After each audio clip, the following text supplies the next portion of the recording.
English composition का जो paper है, मेरा नहीं ख्याल कि उसमें एस्पायरेंट एग्जामिनर की वजह से फ़ेल हो सकता है।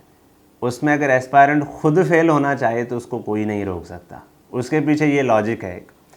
आप इस पेपर को देखें तो उसके 3 पोर्शंस हैं। एक उसका ग्रामेटिकल पोर्शन है, एक उसका क्रैमिंग का पोर्शन है और एक उसका स्किल्स का है।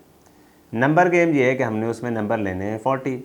अगर हम ग्रामेटिकल पोर्शन की बात कर लें जिसके 25 नंबर हम बना लें, जिसमें सबसे पहले आ जाती हैं पार्ट्स ऑफ स्पीच से रिलेटेड जो होती है करेक्शंस, फिर प्रेपोजिशन, ये 10 नंबर बन जाते हैं। फिर ट्रांसलेशन है, उसके 10 नंबर बन जाते हैं। और उसके बाद आ जाती है नरेशन, 5 नंबर उसके बन जाते हैं। तो इन 25 में से मेरा ख्याल है एस्पायरेंट्स अगर थोड़ी सी मेहनत कर ले तो 18 नंबर तो ले ही सकता है। तो फ़र्ज़ कर लें 18 नंबर आपने ये ले लिए। उसके बाद आ जाते हैं क्रैमिंग वाले पोर्शन के ऊपर, जिसमें पेयर ऑफ वर्ड्स हैं, इडियम्स हैं, फ्रेजल वर्ब्स हैं। 15 नंबर की ये गेम है, जिसमें से अगर एक एस्पायरेंट 8 नंबर भी ले ले तो ये 18 और 8 ये 26 नंबर बन जाते हैं। और जिस एस्पायरेंट ने प्रेसी थोड़ी सी भी ठीक पढ़ी हो, कॉम्प्रीहेंशन एग्ज़ाम के रूम में भी ठीक पढ़ी हो, तो वो 10 नंबर ले सकता है। तो 10 नंबर आप प्रेसी के कर लें, 10 नंबर कॉम्प्रीहेंशन के, तो ये तो 46 नंबर बन जाते हैं।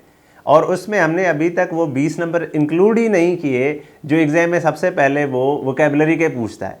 तो अगर हमने उनमें 20 में से सब में ए ही टिक कर लिया है या सब में बी ही टिक कर लिया है, फिर भी हमारे 4 MCQs उसमें ठीक हो जाने, तो ये कम्युलेटिव मिला के कोई 50 नंबर बन जाते हैं। तो मेरा जो फोकस है इस सारे आपके टॉक के थ्रू बताने का वो ये है कि जब तक आप एक सब्जेक्ट को रैशनल मैनर में डिकन्स्ट्रक्ट नहीं करेंगे, आप उसकी तैयारी की पैराडाइम नहीं सेट कर पाएंगे।